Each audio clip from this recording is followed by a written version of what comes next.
Assalamu alaikum. My name is Hadia Faruqi Saidul Zafar.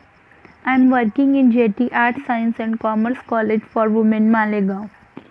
Today in this video we are discuss about hybridization. These are the key points.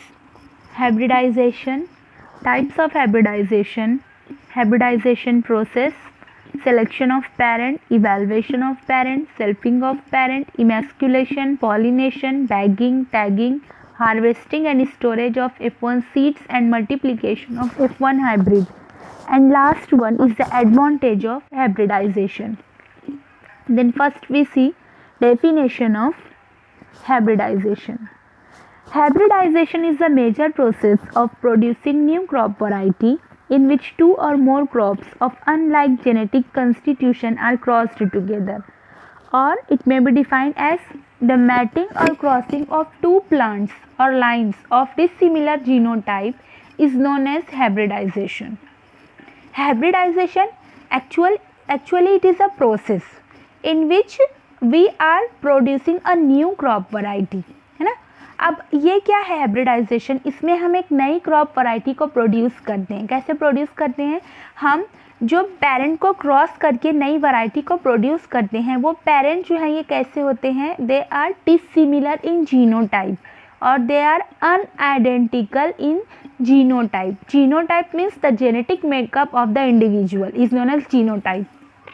तो हम जब एक नई variety को crop variety को produce करते हैं तो हम इसमें क्या करते हैं, जो हम पेरेंट को सिलेक्ट करते हैं ये पेरेंट कैसे होते हैं? दे आर डिसिमिलर और अनआइडेंटिकल. ऐसे डिसिमिलर और अनआइडेंटिकल प्लांट को अगर हम क्रॉस करते हैं तो ये पूरे प्रोसेस को हम हाइब्रिडाइजेशन कहते हैं. और फ्रॉम दिस प्रोसेस और हाइब्रिडाइजेशन हम क्या प्रोड्यूस करते हैं? We produce a new crop variety. Next we see the types of hybridization. First is the intravarietal hybridization. Intra means within. Intravarietal means within a variety or same variety. Intravarietal hybridization means the crosses are made between the plants of the same variety. Second, intervarietal hybridization. Inter means between. Intervarietal means between the variety. Intervarietal hybridization means the crosses are made between the plants belonging to different varieties of the same species. Then third type is the interspecific hybridization. Means the crosses are made between the plants belonging to two different species of the same genus. Then fourth, intergeneric hybridization means the crosses are made between the plants belonging to different genera. And the last one is the introgressive hybridization means the crosses are made between unrelated species. Then we see the hybridization process. Hybridization is a technical operation and it requires skilled hand. Hybridization ये क्या है? It is a technical operation and इसके लिए क्या require है? एक skilled hand चाहिए. Skilfully हम क्या करेंगे? इसमें नई वैरायटी को प्रोड्यूस करेंगे. Then steps. First is the selection of parent. Second, evaluation of parent. Third, selfing of parent. Fourth, emasculation.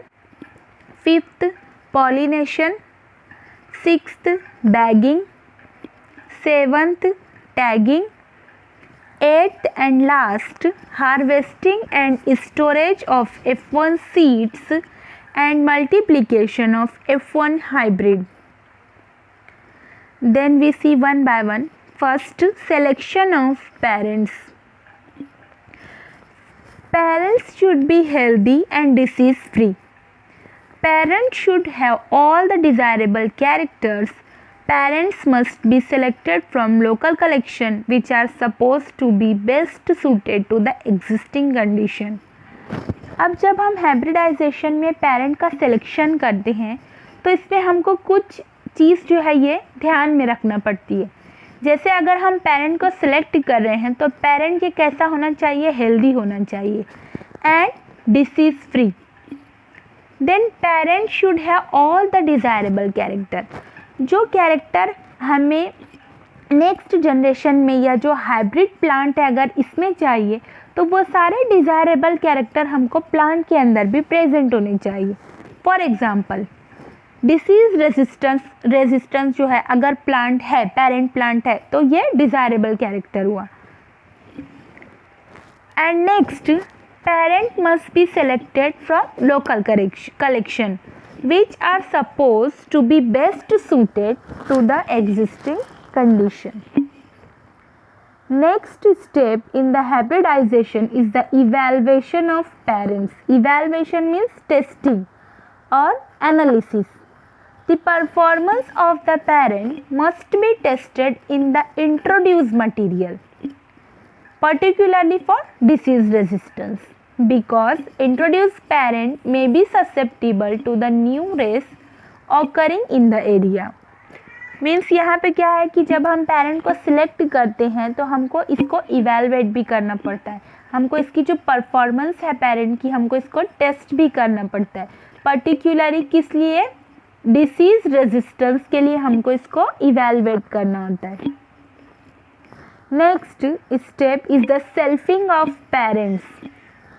Selfing of parents involves artificial self-pollination of the parent. जब हम सेल्फिंग करते हैं पेरेंट की तो हम इसमें क्या करते हैं, आर्टिफिशियली हम सेल्फ पॉलिनेशन करते हैं। Then second, study of the selfing of the parent is essential for removal of the undesirable character. जब हम सेल्फिंग करते हैं पेरेंट में से तो इससे क्या होता है, जो अनडिजायरेबल कैरेक्टर्स होते हैं ये रिमूव हो जाते हैं। And last, selfing must be quick, safe and extensive. Next step in the hybridization is the emasculation.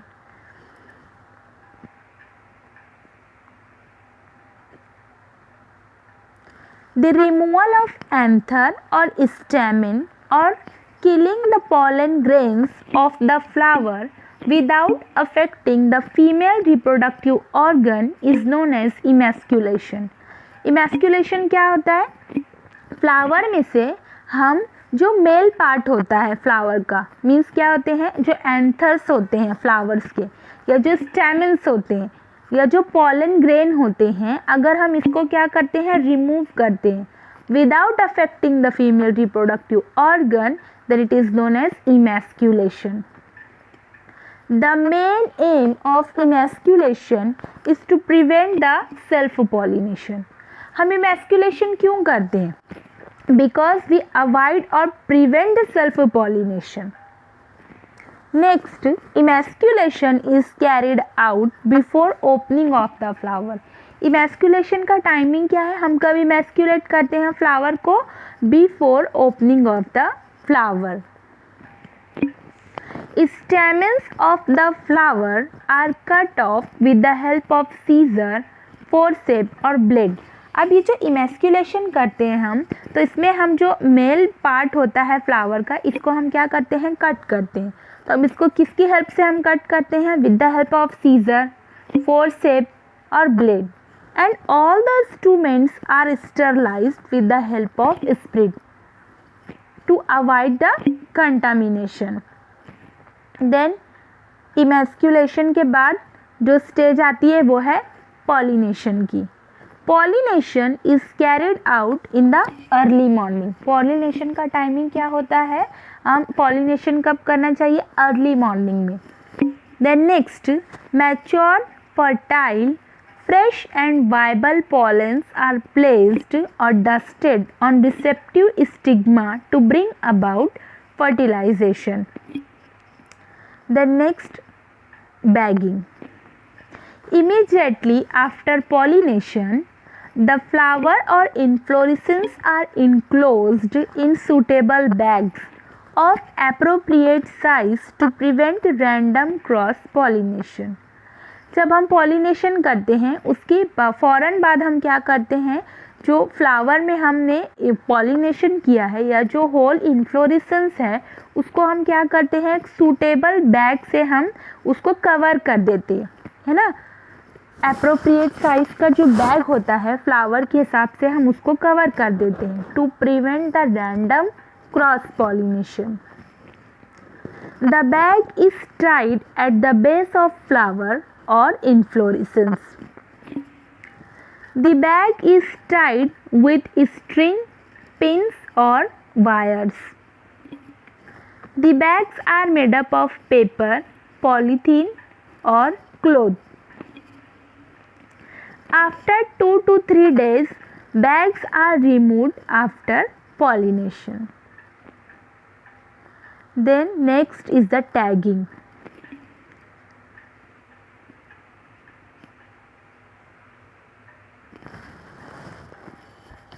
Tagging is done just after the bagging. Tagging हम कब करते हैं, just after the bagging.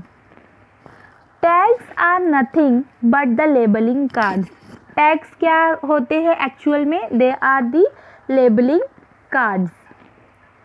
Tags are either circular और rectangular in shape. अगर ये circular होते हैं tags तो ये 3 सेंटीमीटर डायमीटर के होते हैं, और अगर ये रेक्टेंगुलर होते हैं शेप में तो ये 3/4 सेंटीमीटर इनकी शेप होती है। The next, tags are made from card sheet, paper और plastic sheets.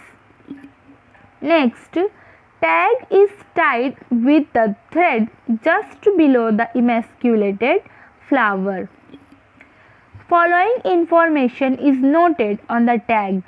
First is the date of emasculation, second, date of pollination, third, name of male parent, fourth, name of female parent, and the last is the name of breeder. And the last step in the hybridization process is the harvesting and storage of F1 seeds and multiplication of F1 hybrid. It is the last step in hybridization technique in which bags are removed out and the crop heads of desirable characters are harvested and collected with attached labels.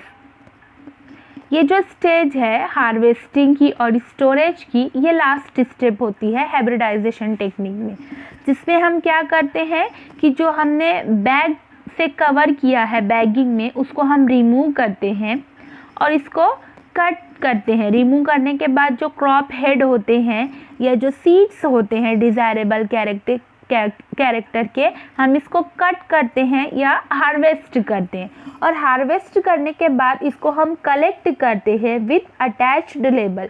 जो labelling हमने की है वो label के साथ हम इसको collect करते हैं। Next, after complete drying these seeds are individually preserved. अब जो हमने सीड को हार्वेस्ट किया है या जो क्रॉप हेड्स हैं डिज़ायरेबल कैरेक्टर के, इनको हमने हार्वेस्ट किया, तो हार्वेस्ट करने के बाद चूँकि ये फ्रेश होते हैं इसकी कंप्लीट ड्राइंग होती है, और कंप्लीट ड्राइंग के बाद क्या होता है कि जो सीड्स होते हैं इनको इंडिविजुअली फिर प्रिजर्व किया जाता है। In next generation these seeds are sown separately to raised F1 generation which are hybrids. इसके बाद क्या होता है कि ये जो सीड्स हमको मिले हैं, अब ये सीड्स को जब हम इसकी सोइंग करेंगे F1 जनरेशन जब हम इसकी मिलेगी तो ये क्या होगी, हाइब्रिड होगी। F1 hybrid seeds are multiplied and distributed to the farmer. जो F1 हाइब्रिड्स आएगी इसको क्या करते हैं, मल्टीप्लाई करते हैं और उसके बाद इसको जो फार्मर्स होते हैं इनमें डिस्ट्रीब्यूट किया जाता है। The performance of F1 hybrid in desirable character must be tested.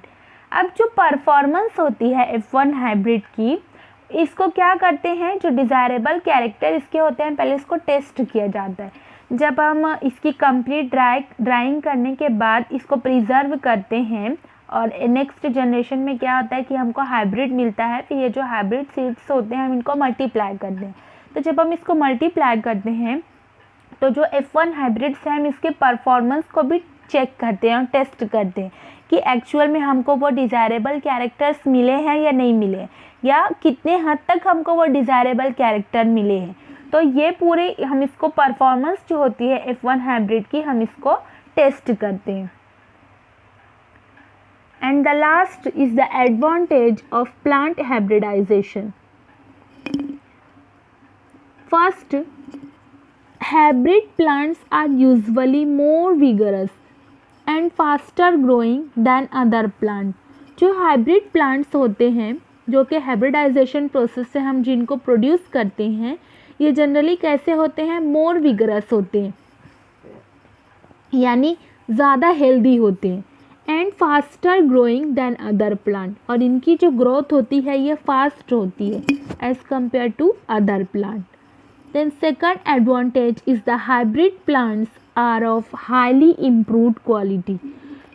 यहाँ पर हम जो हाइब्रिड प्लांट को प्रोड्यूस कर रहे हैं ये कैसे होते हैं, हाईली इम्प्रूव्ड होते हैं, है ना। इनकी जो क्वालिटी होती है ये बहुत इम्प्रूव होती है, क्योंकि जब हम पेरेंट को सिलेक्ट करते हैं तो हम डिज़ायरेबल कैरेक्टर को देखते हुए पेरेंट को सिलेक्ट करते हैं। पेरेंट सेलेक्ट करने के बाद हम इसको इवैल्यूएशन करते हैं, सेल्फिंग करते हैं, तो ये जो हम डिज़ायरेबल कैरेक्टर लेते हैं ये प्योर होता जाता है, और ये पूरे कैरेक्टर जो हैं ये हमको हाइब्रिड प्लांट के अंदर मिलते हैं। मीन्स ये क्या होते हैं, हाईली इम्प्रूव्ड होते हैं। Hybrid plants are also more resistant to many diseases. Hybrid plant कैसे होते हैं, जनरली ये मोर रेजिस्टेंट होते हैं to many diseases. By the hybridization process, seedless variety are also produced. Hybridization also improves size of fruit and storage capability of plant. अब यहाँ पर हम क्या देखते हैं कि जो हाइब्रिड प्लांट्स होते हैं ये हाईली इम्प्रूव्ड होते हैं। क्वालिटी अगर हम इसकी देखें तो हाइब्रिडाइजेशन की हेल्प से हम और क्या इम्प्रूव कर सकते हैं, जो फ्रूट की साइज़ होती है हम इसको इम्प्रूव कर सकते हैं, है ना। यानी कि जो स्टोरेज कैपेबिलिटी होती है प्लांट की, हम इसको भी इम्प्रूव कर सकते हैं। For example, Sonalika, it is the hybrid variety of wheat. Himgiri, it is also the hybrid variety of wheat. Pusa Swarnim, it is the hybrid variety of mustard. Pusa सेम2, it is the hybrid variety of bean. Pusa Swani, it is the hybrid variety of lady finger. Thank you.